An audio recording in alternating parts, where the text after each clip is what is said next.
Hey, welcome to a short video on the setup of our air cart. Just be this basic setup and operation for a confined space entry. So first thing we're going to do is check our bottle connections. The gold connector here, make sure it's snug and tight. Once these are tight, we are going to check our selector valve right here. The arrow's pointed to this bottle, so we can go ahead and open that. When we do this, we're going to look at the gauge here and come back to this top gauge is our bottle gauge. So these two match, so we're good. We can set our pressure here. We want this between 80 and 100 psi for our working pressure. So we're set just above 80 right here. So we will proceed. So now that we've done this bottle, we can close the tank. We're going to bleed off the pressure and then repeat the same thing on this side. So we'll turn our selector valve to bottle number 2. Open it up, same thing, check my gauge, check the gauge here, they both match, so we are good to go. I'm going to leave this bottle open now and we'll go back to bottle number 1. I can open this up. We'll select back to bottle number 2. So we have our 2 bottle connections here. There's a third connection we can use on top here. This is the auxiliary inlet connection. So most of the time we would probably never use this, but in the off chance that we know we're going to have a very extended operation going on, we could call for a Cascade trailer and run directly off the trailer with this and could essentially run indefinitely. On the other side of this block is a little nipple poking up here. This is our low air whistle. Okay, so as we come down, these are our different connections for our rescuers. These are just a little bit of a twist and it unlocks, not like a standard air connection where you push it in. So to connect into that for a rescuer is simply just turn it, twist a little bit and push it in. Okay, so our connection from the cart to our rescuer is same style connection here. We go to our escape bottle and same thing, a little bit of a twist and give it a tug, make sure it locked in. And our rescuer is ready to breathe now. So if he attaches his regulator, we're going to double check our regulator pressure here and make sure that we're within that 80 to 100 range while he's breathing air. If we have more rescuers or patients, victims attached to this tree, each person we add onto the system, we want to make sure we go back and check this pressure. For the rescuer side of this, the escape bottle does not get open until he needs to use this. He breathes through our air cart system, bypassing this until he needs to escape just on this bottle solely.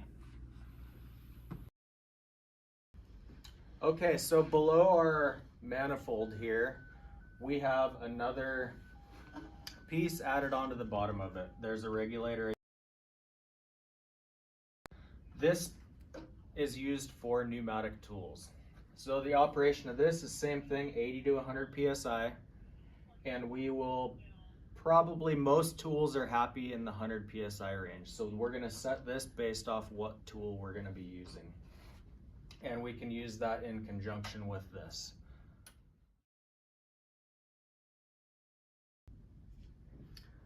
Okay, so as we're using this system, it's not uncommon to have to do a bottle change, especially if we have more than one rescuer on the system, or we will have a rescuer and a victim on the system. So we're going to go through air pretty quick.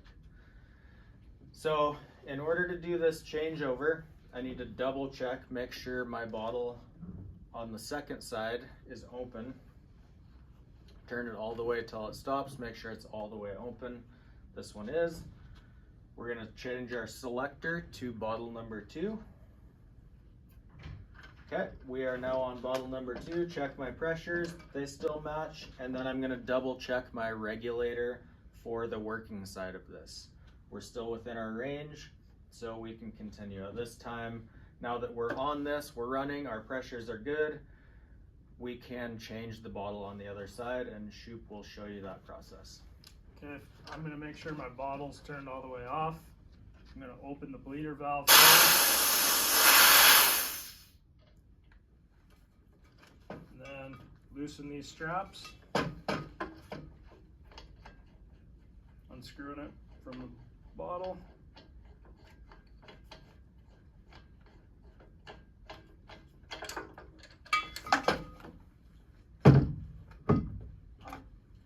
Grabbing a fresh bottle.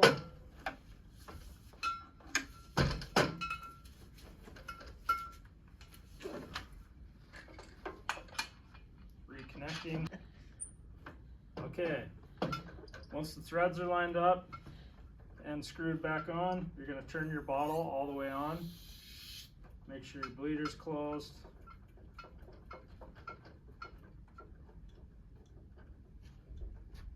And you're done.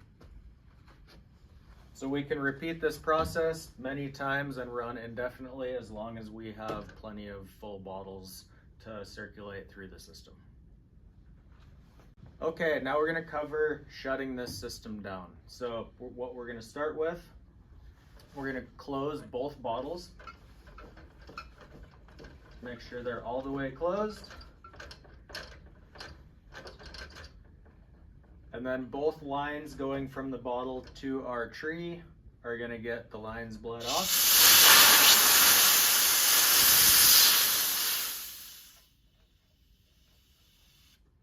Okay, so we shouldn't have any pressure in either one of these lines. We still have pressure on our regulator here. So we're going to loosen that all the way down to where it should read 0 PSI. Okay, so we're bottomed out on our valve here. Now in order to bleed the pressure off that, we're going to do our little quarter turn and then just let that bleed off here.